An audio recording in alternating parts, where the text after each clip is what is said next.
गुरुर्ब्रह्मा गुरुर्विष्णु गुरुर्देवो महेश्वरा गुरुर्साक्षात् परं ब्रह्म तस्मै श्री गुरुवे नमः। गुड मॉर्निंग विद्यार्थी मित्रों, आज આપણે અભિસરણ જેને આપણે પરાસરણ પણ કહી શકીએ અને અભિસરણ દબાણ એની ચર્ચા છે કરીએ।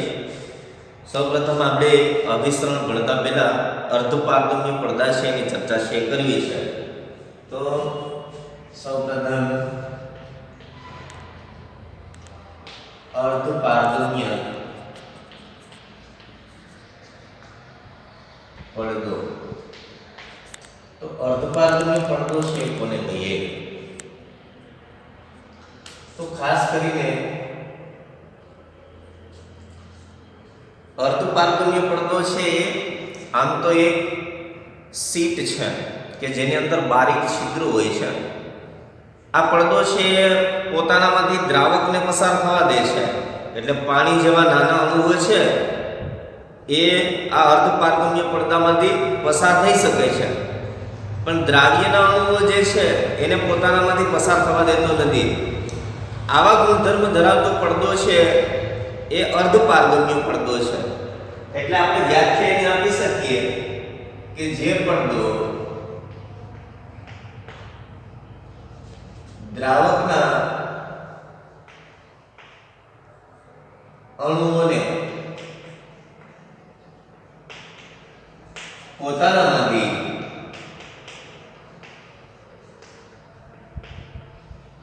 પસાર થવા દે છે,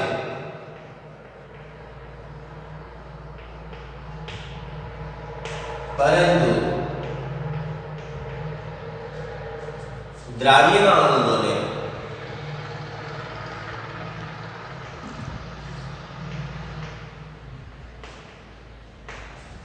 પોતાનામાંથી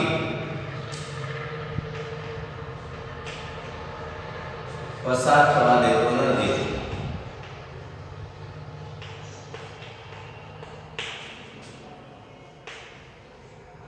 આવા ગુણધર્મો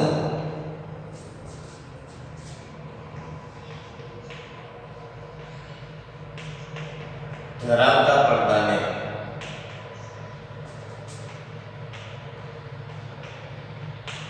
અર્ધપારગમ્ય પડદો કહે છે।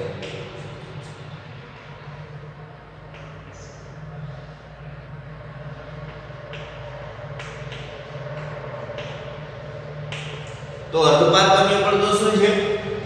દ્રાવકના અણુઓને એટલે પાણી જેવા નાના અણુઓ છે એને પોતાનામાંથી પસાર થવા દે છે, પરંતુ દ્રાવ્યના અણુઓને પોતાનામાંથી પસાર થવા દેતો નથી। એટલે દ્રાવ્યના અણુઓ છે એ પડદાને આરપાર થઈ શકતા નથી, જઈ શકતા નથી। તો આવા ગુણધર્મ ધરાવતો પડદો છે અર્ધપારગમ્ય પડદો છે। આ અર્ધપારગમ્ય પડદો જે છે એમાં ખાસ કરીને કુદરતી અર્ધપારગમ્ય પડદો પણ હોય। કુદરતી અર્ધપારગમ્ય પડદો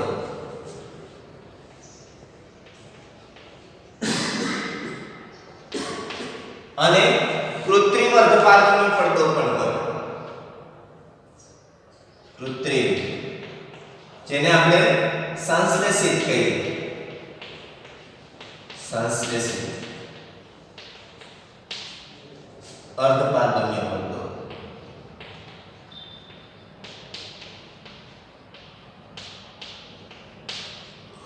તો કુદરતી અર્ધપારગમ્ય પડદાની અંદર વાત કરો તમે તો ખાસ કરીને ભૂંડનું મૂત્રાશય,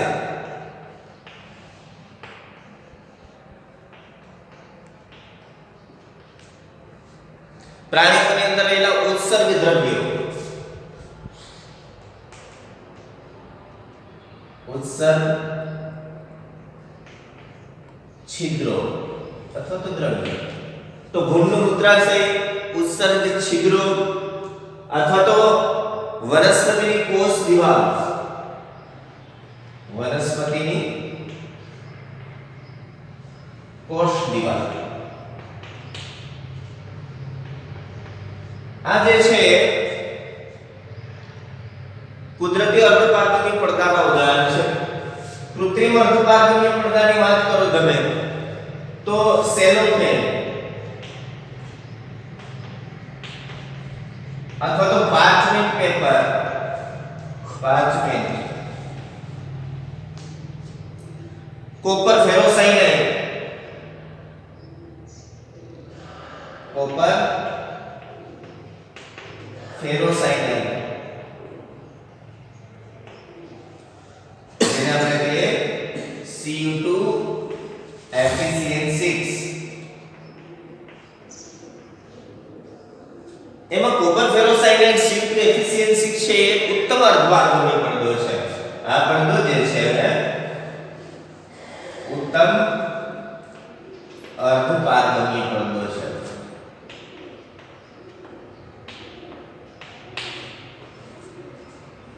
તો કુદરતી અને કૃત્રિમ બે પ્રકારના અર્ધપારગમ્ય પડદાઓ છે. વિદ્યાર્થી મિત્રો એક વસ્તુ છે બરાબર સ્પષ્ટ કરી લઈએ આપણે કે આપણને સૌપ્રથમ એ ખબર પડી કે અર્ધપારગમ્ય પડદો છે એ દ્રાવકના અણુઓને પોતાનામાંથી પસાર થવા દે છે પણ દ્રાવ્યના અણુઓને પોતાનામાંથી પસાર થવા દેતા નથી. તો આ જે પડદો છે શીટ છે એની અંદરથી જે દ્રાવ્યના અણુઓ પસાર થાય છે, દ્રાવ્યના અણુઓ પસાર થતા નથી પરંતુ દ્રાવકના અણુઓ પસાર થાય છે. તો પાણી જેવા નાના નાના અણુઓ છે કે જે આ અર્ધપારગમ્ય પડદાની અંદરથી પસાર થઈ જતા હોય. તો આપણને એક વાત સ્પષ્ટ છે કે એક માહિતી છે આપણને મળી કે અર્ધપારગમ્ય પડદામાંથી કોણ પસાર થાય છે અને કોને એ પસાર થવા દેતો નથી. એ બાબતને ધ્યાનમાં રાખી અર્ધપારગમ્ય પડદાની મદદથી આપણે અભિસરણ છે એને સમજવું છે. તો બીજી વાત કરીએ આપણે અભિસરણની. અભિસરણ જેને આપણે પરાસરણ પણ કહી શકીએ. પરાસરણ, અભિસરણ અથવા તો પરાસરણ. તો અભિસરણની વ્યાખ્યા શું આપી શકીએ? તો કે જો જ્યારે દ્રાવણ અને દ્રાવક વચ્ચે અથવા જુદી જુદી સાંદ્રતા ધરાવતા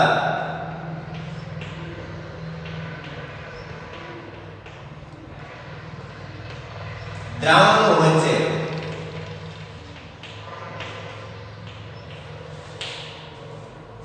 અર્ધપારગમ્ય પડદો રાખવામાં આવે, અર્ધપારગમ્ય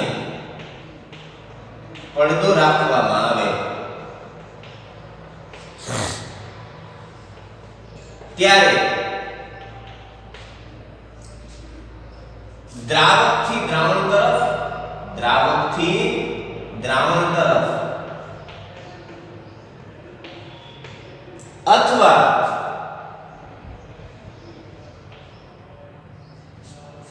વધુ સાંદ્રતા ધરાવતા દ્રાવણથી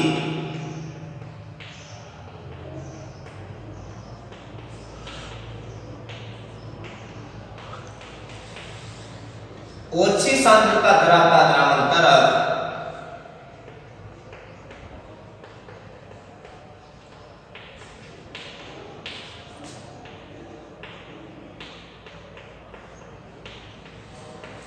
દ્રાવકનો સ્વયંભૂ પ્રવાહ ચાલુ થાય છે. સ્વયંભૂ પોતાની રીતે પ્રવાહ ચાલુ થાય છે. આ ઘટનાને અથવા તો પ્રક્રમને, આ ઘટનાને અભિસરણ કહે છે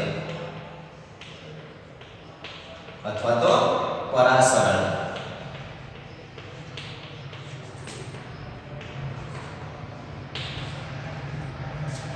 શું વ્યાખ્યા આપી કે જ્યારે દ્રાવણ અને દ્રાવક વચ્ચે અથવા જુદી જુદી સાંદ્રતા ધરાવતા દ્રાવણો વચ્ચે અર્ધપારગમ્ય પડદો રાખવામાં આવે ત્યારે દ્રાવકથી દ્રાવણ તરફ અથવા તો ઓછી સાંદ્રતા ધરાવતા દ્રાવણથી વધુ સાંદ્રતા ધરાવતા દ્રાવણ તરફ દ્રાવકનો સ્વયંભૂ પ્રવાહ ચાલુ થાય છે, જેને અભિસરણ કહેવાય.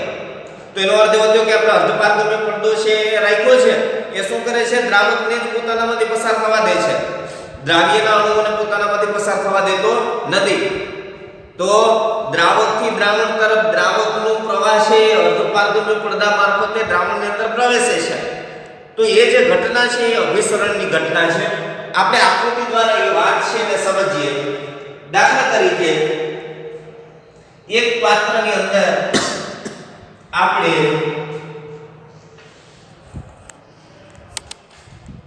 દ્રાવક લઈએ. અહીંયા હું દ્રાવક લઉં છું, બરાબર? આ પાત્રની અંદર દ્રાવક લઈએ. બીજું પાત્ર છે એની અંદર આપણે દ્રાવણ લઈએ.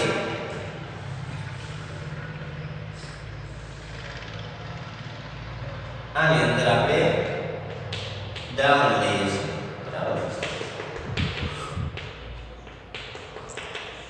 દ્રાવણ.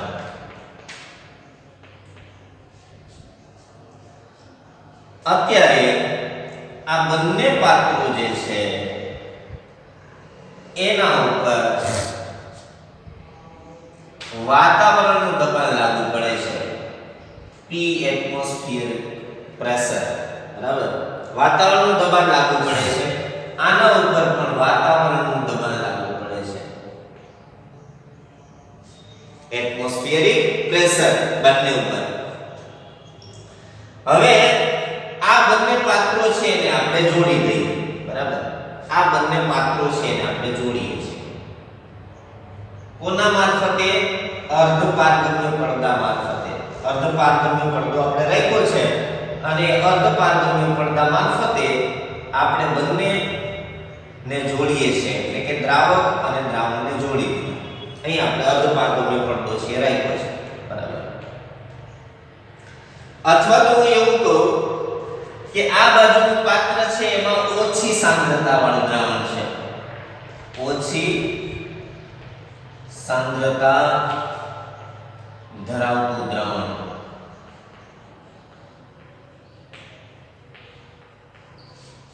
અથવા તો તમે દ્રાવકને બધું ઓછી સાંદ્રતા ધરાવતું દ્રાવણ આમાં ભર્યું હોય અને અહીંયા આ પાત્રની અંદર વધુ સાંદ્રતા ધરાવતું દ્રાવણ ભર્યું હોય, વધુ સાંદ્રતા ધરાવતું દ્રાવણ.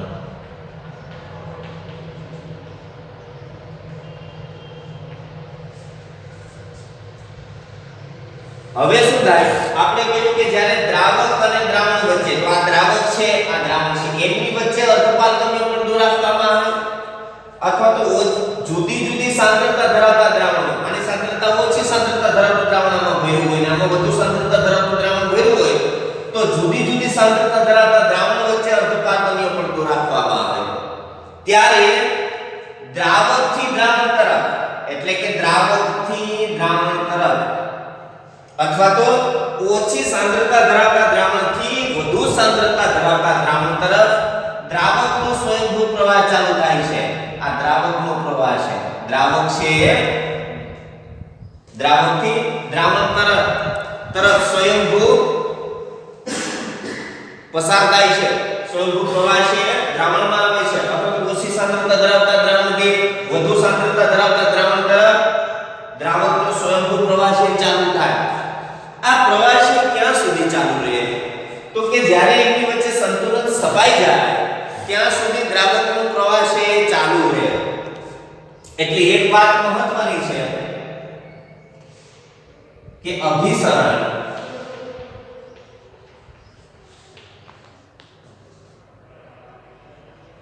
સંતુલન પ્રાપ્ત થાય ત્યાં સુધી ચાલુ રહે છે. તો અટકી ક્યારે જાય? તો કે જ્યારે સંતુલન સ્થપાઈ જાય ત્યારે દ્રાવકનો પ્રવાહ છે અટકી જાય, બરાબર છે? હવે આપણે અભિસરણ અથવા તો પરાસરણની વાત કરી. હવે આપણે અભિસરણ દબાણની વાત કરવી છે. તો એમાં અભિસરણ દબાણની વાત કરી દઉં તો દાખલા તરીકે દ્રાવક અને દ્રાવણ વચ્ચે અર્ધપારગમ્ય પડદો રાખીએ છીએ અથવા તો ઓછી સાંદ્રતા ધરાવતા દ્રાવણ અને વધુ સાંદ્રતા ધરાવતા દ્રાવણ વચ્ચે અર્ધપારગમ્ય પડદો રાખીએ છીએ, બરાબર? તો દ્રાવકનો પ્રવાહ છે ક્યાંથી કઈ બાજુએ? દ્રાવકથી દ્રાવણ તરફ અથવા તો ઓછી સાંદ્રતા ધરાવતા દ્રાવણથી વધુ સાંદ્રતા પ્રવાહ છે સ્વયંભૂ ચાલુ થાય છે.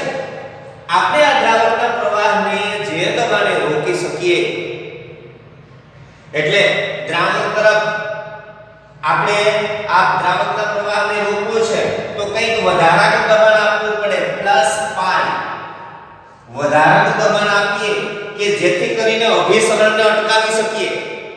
તો આપણે એમ કહી શકીએ કે જે દબાણે અભિસરણને અટકાવી શકાય એ દબાણને અભિસરણ દબાણ છે કહેવાય. તો બેનું દબાણ P એટમોસ્ફિયરિક તો છે, પણ દ્રાવકથી દ્રાવક તરફ દ્રાવકનો જે સ્વયંભૂ પ્રવાહ ચાલુ થાય છે એ અભિસરણની ઘટના છે, અને એ અભિસરણને આપણે જે દબાણે અટકાવી શકતા હોઈએ, કંઈક વધારાનું દબાણ આપીએ દ્રાવણને કે જેથી કરીને દ્રાવકનો પ્રવાહ છે એ અટકી જાય, તો એ દબાણ છે એને અભિસરણ દબાણ છે કહેવાય. તો આપણે વ્યાખ્યા છે એ અભિસરણ દબાણની શું આપી શકીએ? અભિસરણ દબાણની વ્યાખ્યા છે આપણે આપીએ અભિસરણ દબાણ.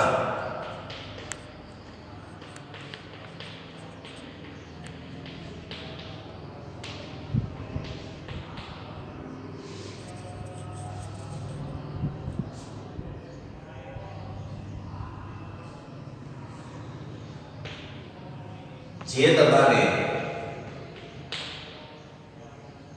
અભિસરણ અટકાવી શકાય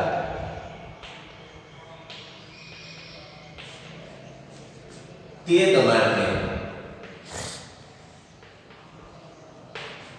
અભિસરણ દબાણ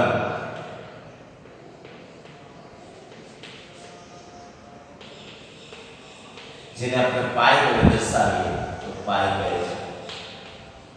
તો અભિસરણ દબાણ છે એ વધારાનું દબાણ છે કે એ વધારાનું દબાણ આપીએ કે જેથી કરીને દ્રાવકનો પ્રવાહ છે એ અટકી જાય. તો જે દબાણને આપણે અભિસરણ છે ને અટકાવી શકીએ તે દબાણને અભિસરણ દબાણ છે કહેવાય. આપણે અભિસરણ દબાણ પાઈ જે છે એના સૂત્રની તારવણી છે હવે કરવી છે, અને પછી આપણે એના સૂત્રની તારવણી છે કરીએ. ઓકે.